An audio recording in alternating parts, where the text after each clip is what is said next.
Hello and welcome to Good Morning Thailand. Today we'll be talking about some of the news topics from across Thailand and ASEAN. Starting with our first story today in Thailand, tourists flee as tuk-tuk leader threatens taxi driver in Patong, Phuket. A confrontation occurred in Patong when a local tuk-tuk leader threatened a metered taxi driver outside Jangsalan. The incident began when the Thai taxi picked up two foreign tourists in a tuk-tuk designated area. Fearing for their safety, the tourists quickly exited the taxi. The tuk-tuk leader continued to threaten the driver, insisting the area was restricted to tuk-tuks only.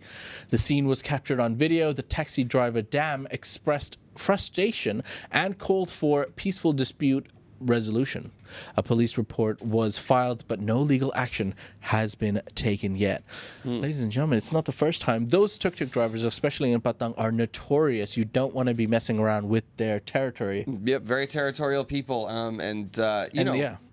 I think ever since COVID, the Rones, they become even more defensive with their territory. Yeah. They don't like any Grab drivers or in-driver app drivers. Ride-hailing app drivers come and pick up people in their territory. Yeah. I've even had incidences in Phuket, in Bangkok, as well as Phuket, but in Bangkok, even motorbike taxi drivers wouldn't allow me to get onto my motorbike taxi. Yeah. They actually told me, they pointed and said, you need to walk down 100 meters and then you can get on. So I was actually walking beside my motorbike taxi that I hailed for 100 meters before I could get on top of him. Yeah, I mean, that's... On top of the bike, rather.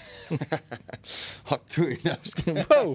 Anyways. I think it's understandable because like so many people are turning to the ride-hail apps, myself included, because I don't need to deal with negotiating with them. I don't need to try to figure out to communicate where I'm trying to go, right? It's already in the app, so it's just like point A to point B is already known by the driver. It seems cheaper most of the time. It seems much more convenient. So it makes sense that these guys are clinging on to a little territory they have because they just can't compete at the end of the day. So, I don't know. Here the confrontation rears its ugly head again. The taxi mafia. Indeed, yeah.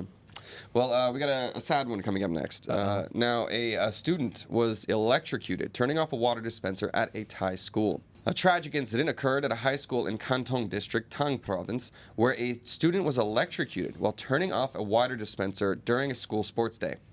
The event, captured on video and shared on social media, showed the student lying motionless as onlookers hesitated to assist due to fear of their own electrocution.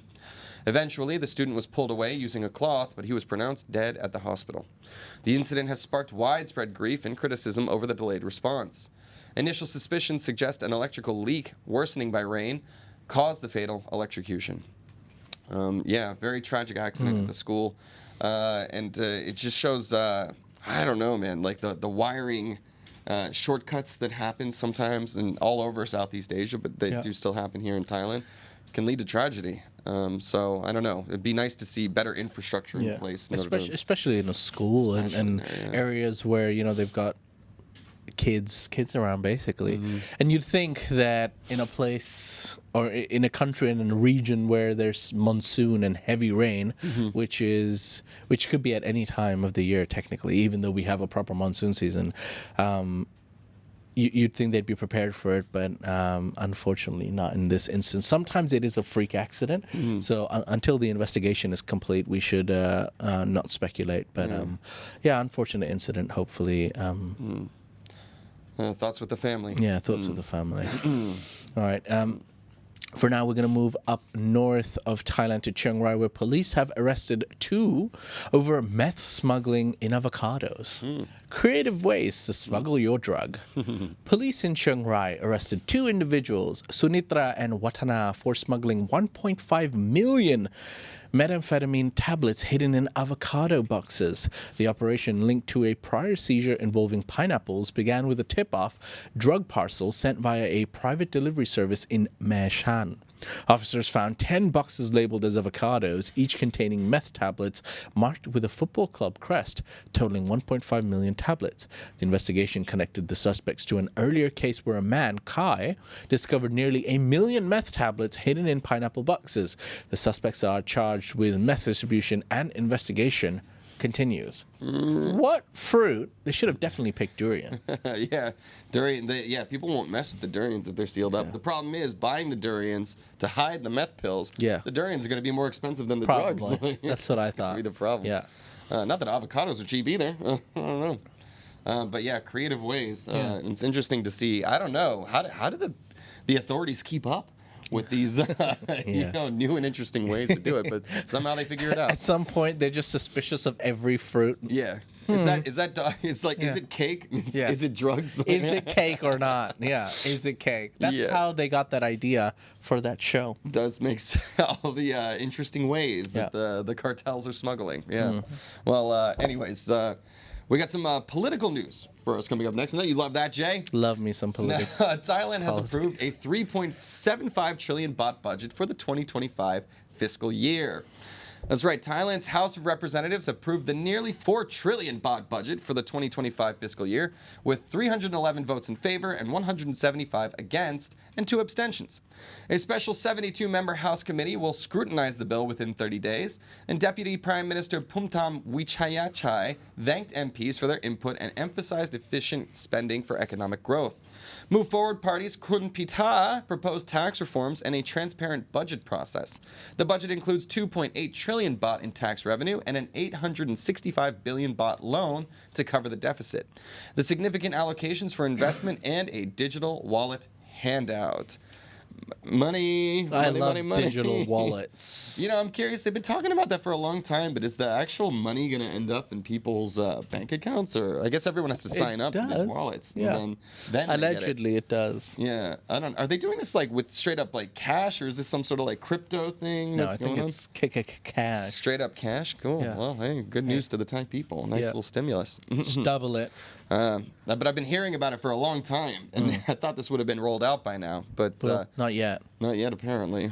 Still dragging their feet. Anyways. Well, our next story, ladies and gentlemen, is a warning to everyone out there in Thailand, because Thailand warns 43 provinces of flash floods and strong winds.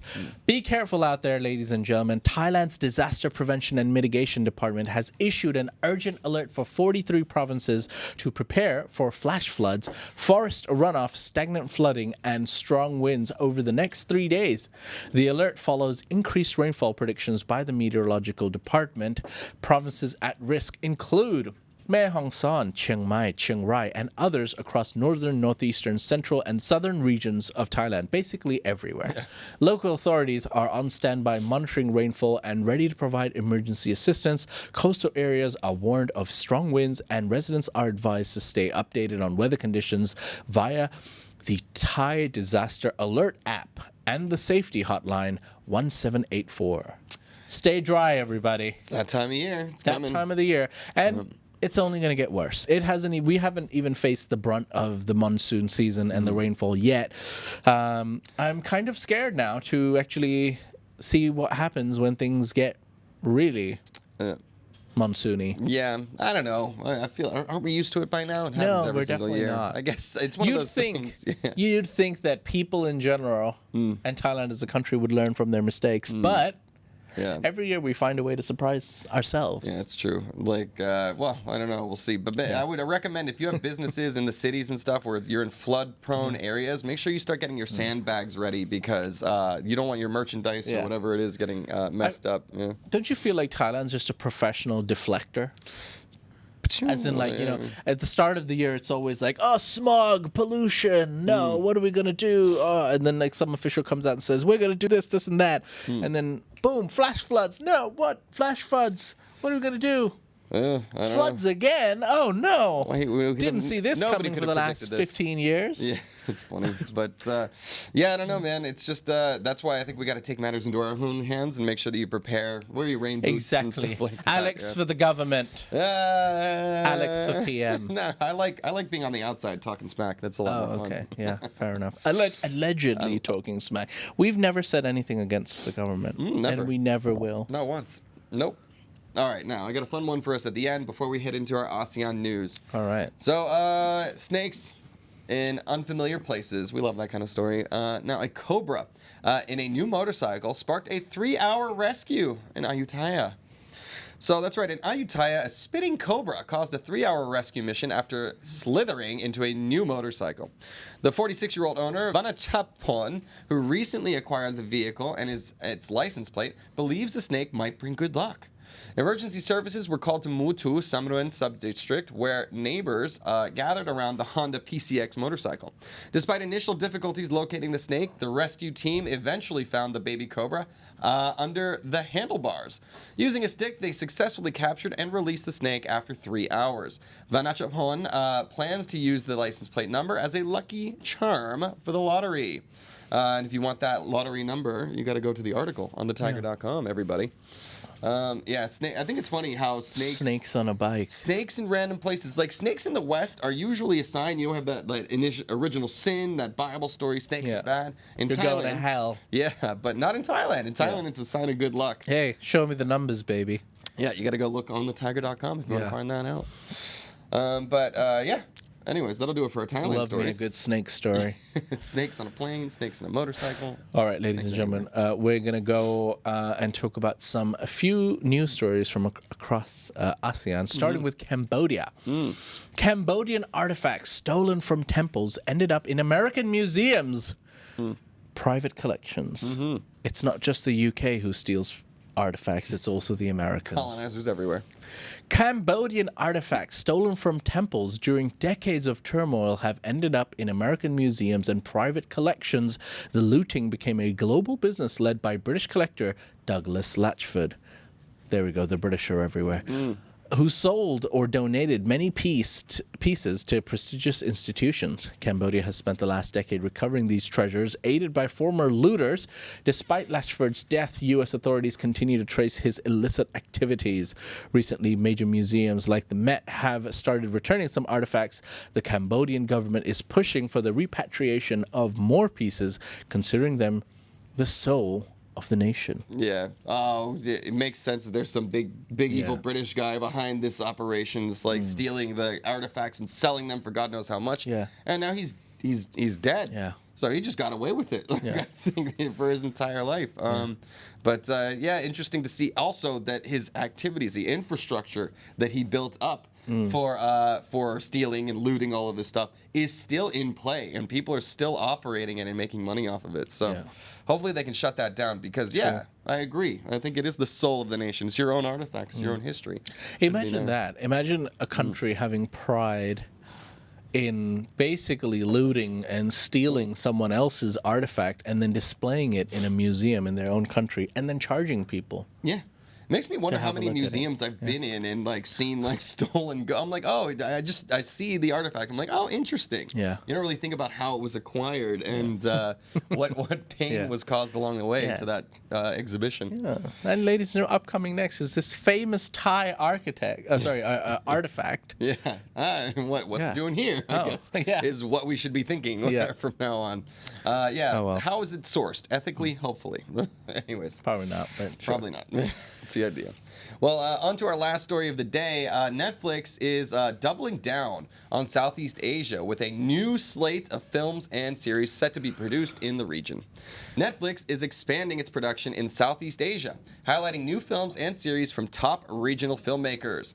At a showcase in Jakarta, Netflix announced major projects, including Indonesia's first zombie feature known as Abadi Nanjaya by Kimbo Stambol, a crime drama, Borderless Fog by Edwin and Joko Anwar's horror anthology, Nightmares and Daydreams. Additionally, the Philippines zombie film Outside and Thailand's period sex comedy Dr. Climax were showcased. Now, The Shadow Strays, an action film by Timo Tanjato, also promised global appeal. Netflix continues to lead in Indonesia, Thailand, and the Philippines through strategic investments in local content, known as an extension of their Squid Game strategy that came out of Korea. Squid Game. Yeah, I mean, that was a global Have you phenomenon. seen any of the shows? No, not yet. Dr. Climax is on my radar. I actually watched the first episode of Dr. Climax. How'd it go? Yeah. It starts off a bit slow, and you got to get used to the period comedy, but as soon as I saw Goe, that was more than enough for me. You know, it's interesting the strategy being taken to me right now. Right now in the West, like if you think about Netflix, what are some big Netflix series for Western audiences lately? Can you think of any? big Netflix Because series? I can't really think of any. Right now, it's all been like, all right, The Boys, which is Amazon Prime. Fallout, that's also Prime too. Apple TV has a bunch of cool like new shows coming out. Ted Disney, Lasso was very good. yeah, Disney with their Marvel stuff and their Star Wars stuff. Shogun, there you go. But Netflix seems to have been lagging behind. So it looks like they're spending a lot more money on international localized productions in order to boost their numbers there. So it's an interesting, totally different kind of strategy than the other major players who Maybe seem they to be, know something. I think they do. Because that's how they disrupted the market by coming out with like Stranger Things and all these originals. And maybe they're like, yeah, that's not sustainable. Yeah, I don't know. Well, it seems like by attacking the Asian market, where the other big production houses have not, again, they're leading the way, sort of leading the charge here. And, you know, when you ask people what streaming services they have here, Netflix is definitely the top one. So, yeah. Seems like the strategy's working on their part. Netflix and chill. All right, ladies and gentlemen, that is those are some of the news topics from across Thailand and ASEAN now. We're now going to go into the live chat.